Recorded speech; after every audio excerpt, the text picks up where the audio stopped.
नमस्कार दोस्तों, स्वागत है आपका हमारे यूट्यूब चैनल पर।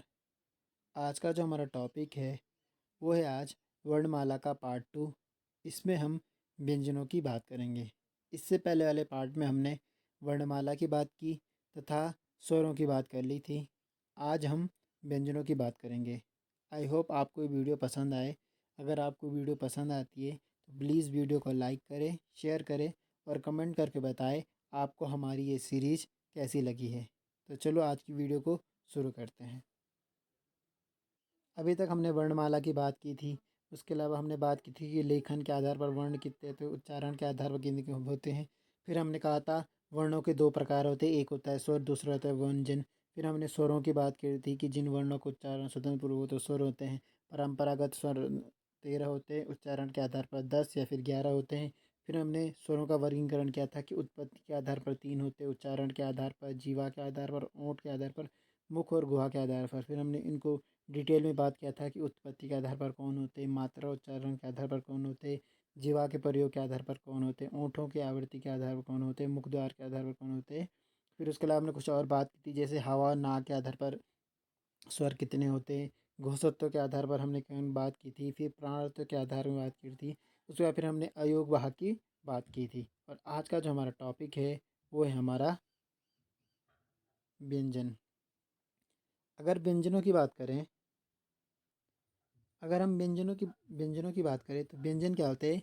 जिन वर्णों का उच्चारण स्वरों की सहायता से हो उन्हें व्यंजन कहते हैं। यानी ऐसे वर्ण जिनका उच्चारण हम स्वरों की सहायता से करते हैं उन्हें व्यंजन कहते हैं। नॉर्मली सभी को पता है कि व्यंजन किन्हें कहते हैं, और ना ही कभी पेपर में पूछेगा कि व्यंजन किसे कहते हैं।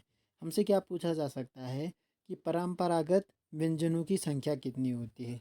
परंपरागत या फिर मूल व्यंजन कहें तो उनकी संख्या कितनी होती है। तो याद रखना है, परंपरागत और मूल व्यंजनों की संख्या होती है 33। क्वेश्चन को ध्यान से पढ़ना। परंपरागत या फिर मूल व्यंजन पूछे तो आपको याद रखना है 33। लेकिन अगर पूछता है उच्चारण व्यंजन किसे कहते हैं, या फिर दुगुण व्यंजन के बाद व्यंजनों की संख्या कितनी होती, तो हो जाती है आपकी 35। तो उच्चारण के आधार पर व्यंजनों की संख्या है 35 और परंपरागत या फिर मूल व्यंजनों की संख्या है आपकी 33। तो ये तो हो गया आपके व्यंजनों की संख्या कितनी होती है। अब बात करते हैं व्यंजनों का वर्गीकरण। अगर हम व्यंजनों की वर्गीकरण की बात करें तो व्यंजनों का वर्गीकरण 3 आधार पर किया जाता है, और यही 3 मुख्य आधार हैं। तो व्यंजनों का वर्गीकरण कितने आधार पर किया जाता है? आपके 3 आधारों पर किया जाता है। सबसे पहला होता है आपका स्पर्श व्यंजन। स्पर्श व्यंजन की बात करें तो जिन व्यंजनों के उच्चारण करते वक्त मुंह का कोई ना कोई भाग जीवा को स्पर्श करता है तो उसे स्पर्श व्यंजन कहते हैं। यानी जिस वर्ण का उच्चारण करते समय हमारा जो मुंह है उस पर जीवा का कोई ना कोई जीवा का भाग किसी न किसी भाग को टच करेगा। यानी अगर हम कुछ वर्ण बोल रहे हैं तो हमारी जीवा मुंह के किसी अंग को अगर टच कर रहा है तो ऐसे व्यंजनों को कहा जाता है आपका स्पर्श व्यंजन। ध्यान से सुनना, जिन व्यंजनों के उच्चारण करते समय मुख का कोई ना कोई भाग जीव को स्पर्श करता हो। यानी हम कुछ बोल रहे हैं और जो हमारी जीव है वो मुंह के किसी न किसी भाग को, चाहे वो दांतों को टच कर रही हो, मूर्धा को टच कर रही हो, तालू को या फिर ओष्ठ को टच कर रही हो, तो वो क्या कहलाते हैं? आपके स्पर्श व्यंजन। यानी किसी चीज़ को स्पर्श कर रहा है तो हो गया हमारा स्पर्श व्यंजन। अब इस स्पर्श व्यंजनों को अलग अलग कैटेगराइज किया गया है। सबसे पहले हमने इसे वर्ग के आधार पर अलग किया, फिर उच्चारण स्थान, फिर अघोष, अल्पप्राण। ये मैंने आपको फर्स्ट क्लास में बता दिया था कि अघोष क्या होते हैं, अल्पप्राण क्या होते हैं।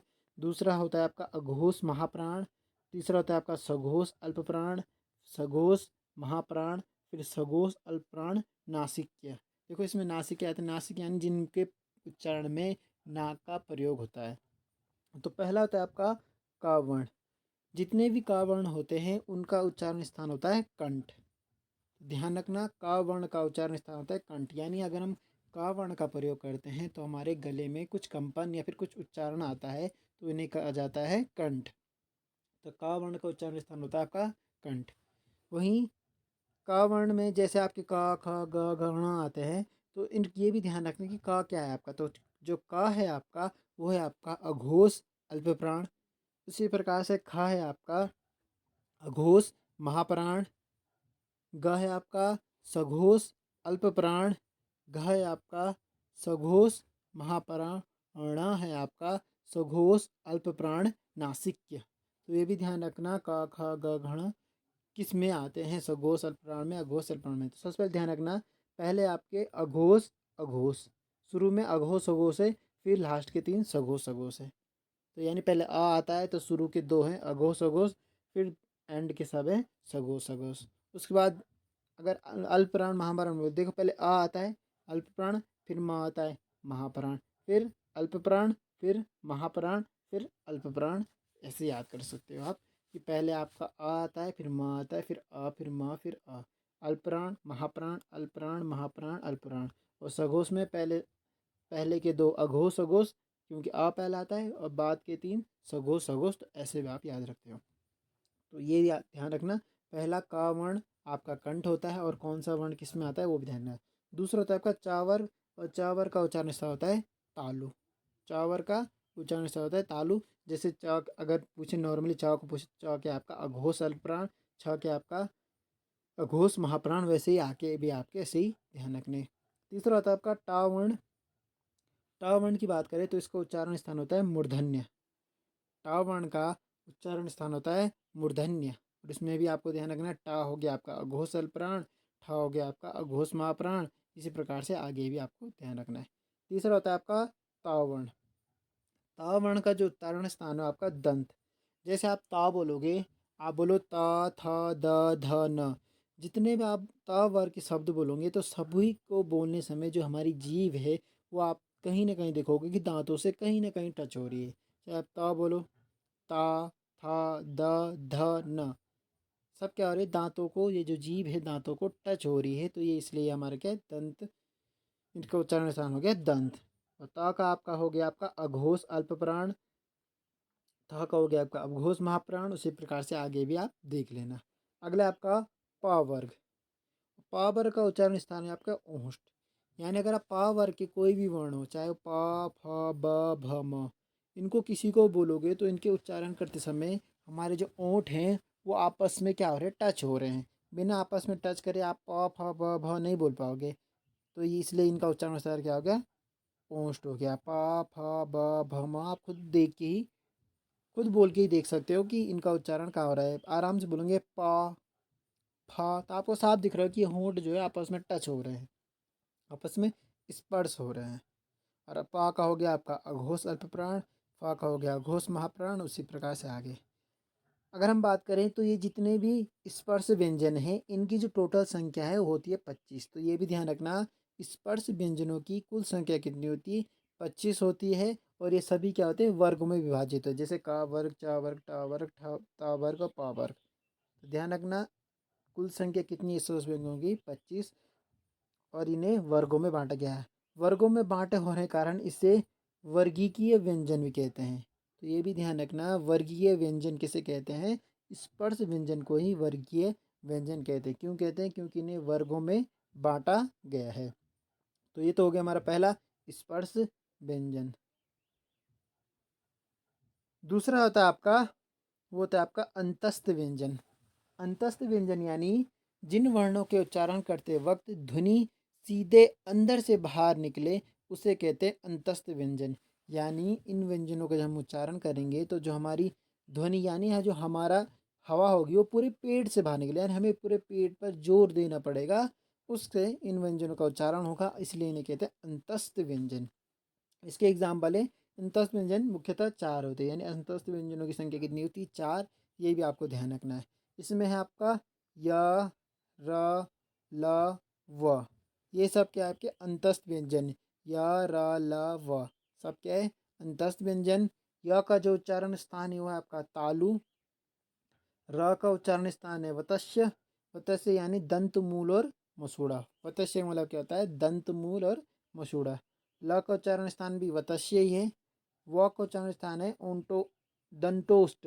दंतोष्ट यानी ऊपर के दांत और निचला ओंठ ये क्या होंगे, आपस में टच होंगे, तब आपका व बोला जाएगा। तो ध्यान रखना, इनका उच्चारण स्थान भी क्या है, और ये सभी क्या है, सघोष अल्प प्राण है। या रा ला व सभी क्या है, सघोष अल्प प्राण है। और इनके उच्चारण स्थान ये हैं और ये आपके क्या है अंतस्थ व्यंजन। अब कुछ ऐसे होते हैं जो थोड़ा सा इन्हीं के अंतर्गत अलग आते हैं। इसमें है जिन वर्णों का उच्चारण पारंपरिक वर्णमाला के बीच अर्थात स्वरों के बीच स्थित होता है वही आपके क्या कहलाते हैं अंतस्थ व्यंजन। यानी ये जो वर्ण है ये आपके क्या है स्वर और व्यंजनों के बीच की कड़ी भी मानी जाती है। तो पेपर में पूछ भी सकता है कि कौन सा व्यंजन स्वर और व्यंजनों के बीच स्थित होता है, तो आपका था आपका अंतस्थ व्यंजन। इसके अलावा कुछ अन्य इंपॉर्टेंट पॉइंट है, कई बार पूछा जाता है कि अर्ध स्वर किसे कहा जाता है।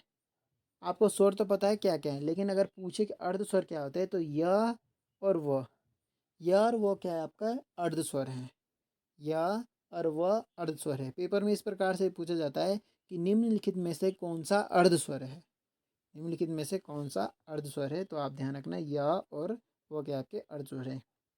वहीं जो र है आपका उसे लुंठित व्यंजन भी कहते हैं। र को क्या कहते हैं आपका लुंठित व्यंजन। और जो ल है उसे पार्श्विक व्यंजन भी कहते हैं। ल को पार्श्विक व्यंजन भी कहते हैं। तो ये 3 पॉइंट भी आप ध्यान रखना, इंपॉर्टेंट पॉइंट है, इनसे अक्सर क्वेश्चन बन जाता है खासकर इस अर्ध स्वर वाले से। अब आगे बात करते हैं जो है आपका तीसरा, और वो है आपका ऊष्म या संघर्षी व्यंजन। ऊष्म या संघर्षी व्यंजन। ऊष्म संघर्षी व्यंजन उसे कहते हैं जिन वर्णों का उच्चारण करते समय श्वास की मात्रा ज़्यादा से ज़्यादा निकले उसे ऊष्म व्यंजन कहते हैं। यानी जब हम इन वर्णों का उच्चारण करेंगे तो हमारे मुंह से हवा बहुत ज़्यादा निकलेगी। जैसे आप सा बोलो, सा, फिर शा, शाह और हा। आप जब इन वर्णों को बोलेंगे तो आप खुद ही देखेंगे आपके मुंह से जो है हवा है अन्य वर्णों के उच्चारण करने की अपेक्षा इन वर्णों को उच्चारण करते में ज़्यादा हवा आपकी बाहर निकलती है। इसलिए इन वर्णों को क्या कहा जाता है ऊष्म व्यंजन वर्ण कहा जाता है। अब ये जो सा है इसका उच्चारण स्थल है तालव्य। दूसरा वाला जो सा है उसका उच्चारण स्थान है मूर्धन्य। तीसरा वाला जो सा है उसका उच्चारण स्थल है वतस्य। वतस्य आपको मैंने बोल दिया था दंतमूल और मसूड़ा। तो तीनों याद रखना कि श श श। पहला सा है तालव्य सा, दूसरा है मूर्धन्य सा, तीसरा आपका वतस्य सा। ये तीनों स के उच्चारण स्थान है। और ह का जो उच्चारण स्थान है वो आपका स्वर यंत्र। स्वर यंत्र यानी लिरिक्स बॉक्स, आपका जो गले के पास वाला क्षेत्र होता है। आप जब हा बोलोगे तो आप देखना आपके गले के पास थोड़ा सा कंपन होता है। जब आप हा बोलोगे हा तो आपको गले में क्या होगा कंपन दिखाई देगा। और ये जो ऊपर के शाह शाह सा है तालव्य शाह मूर्धन से रोबत्स्य शाह, इनका जो उच्चारण स्थल है वो है आपका, यानी इनका जो आधार है वो है आपका अघोष महाप्राण। ये भी ध्यान रखना इन्हें क्या कहा जाता है अघोष महाप्राण कहा जाता है। वहीं जो ह है इसे सघोष महाप्राण कहते हैं। जो ह है उसे क्या कहते हैं सघोष महाप्राण। और जो स है इन्हें कहा जाता है अघोष महाप्राण। तो ये तो हो गया आपके व्यंजन 3 आधार पर। अब कुछ आपके हैं जो कि आपने वर्णमाला में देखेंगे संयुक्ताक्षर।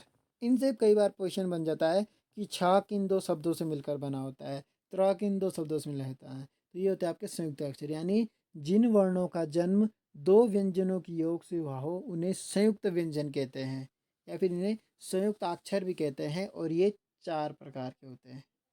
ध्यान रखना संयुक्ताक्षर कितने हैं 4। पहला होता है छ, यानी क्षत्रिय वाला छ। तो इस ये किन किन शब्दों में बनता है एक का और सा। देखना का कौन सा वाला है हलंत वाला का, और सा कौन सा वाला सा है आपका मूर्धन्य वाला सा। दूसरा आता है त्र। त्र ता और र के ता और र के मिलने से बनता है त्र। वहीं ज्ञ ज और य के मिलने से बनता है आपका ज्ञ। वहीं श्र जो श्रीमान में लगता है आपका, जब आप श्रीमान लिखते हैं तो इसमें लगता है श्री श्र। ये स और र से मिलकर बनता है, सा और र से मिलकर बनता है आपका श्रा। तो ये तो हो गया आपके संयुक्त अक्षर। अब कुछ अन्य फैक्ट हैं उनकी बात कर लेते हैं। जैसे मैंने आपको बोला था कि व्यंजनों परंपरागत व्यंजनों की संख्या है आपकी 33, और उच्चारण के आधार पर या फिर दुगुण व्यंजनों को जोड़ने के बाद कितने बचे थे 35। तो वही हैं आपके उत्क्षिप्त दुगुण या आगत वर्ण। यानी जिनके उच्चारण में जीवा पहले ऊपर उठकर मूर्धा को स्पर्श करे और फिर लटक कर नीचे आए तो इन्हें कहते हैं आपके दुगुणु या उच्चित व्यंजन। ये जो उत्चित व्यंजन है ये आपके 2 होते हैं। परिभाषा कहीं नहीं पूछेगा, सिर्फ नॉर्मल पूछेगा आपको कि उत्चित व्यंजन कितने होते हैं, तो 2 है। एक आपका ड है, एक आपका ढ है।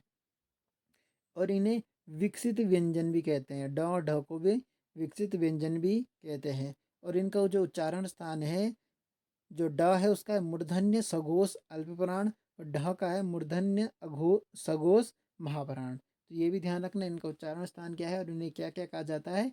विकसित व्यंजन भी कहा जाता है। इनकी संख्या 2 है। इन्हें उच्चिप्त, दुगुण और आगत व्यंजन भी कहते हैं। तो ये तो आगे आपके दुगुणित। अब कुछ दो लास्ट लाइन बची आपकी आगत वर्ण। आगत वर्ण यानी जो किसी दूसरी भाषा से आपके आए, जैसे उर्दू से आपके का, ये हलंत वाले फ ग, ये जो शब्द आते हैं आपके उर्दू भाषा से आए हैं। तो ये ऐसे व्यंजन जो बाहर से आए हैं वो आपके कहलाते हैं आगत वर्ण। अब एक नोट वाइल पॉइंट है, आप जो ये आपको वर्ण यहाँ दिख रहे हैं, कभी भी आपने जो डिक्शनरी देखी होगी आपकी, हिंदी शब्दकोश देखे हो, तो उन पर आपको ये वर्ण कभी भी आपको स्वतंत्र रूप से नहीं देंगे। यानी हिंदी वर्णमाला में कोई भी शब्द इन वर्णों से शुरू नहीं होता। ड ढ ण ण गण, इनसे कोई भी शब्द आपका शुरू नहीं होता है, इसलिए ये शब्दकोश पे नहीं मिलते हैं। तो कई बार पेपर में पूछ सकता है कि शब्दकोश में निम्नलिखित में से किस शब्द से वर्ण शुरू नहीं होता है। तो आपको ये जितने भी वर्ण हैं आपको याद रखने हैं। तो आज हमारा वर्णमाला वाला चैप्टर समाप्त हो गया है। आई होप आपको पहला चैप्टर जिसमें हमने स्वरों की बात की थी और दूसरा चैप्टर व्यंजन, दोनों ही समझ में आए होंगे। अगर आपको वीडियो अच्छी लगती है तो वीडियो को लाइक करें, शेयर करें, कमेंट करके ज़रूर बताएं आपको वीडियो कैसी लगती है। मिलते हैं फिर किसी नई टॉपिक के लिए, तब तक के लिए धन्यवाद।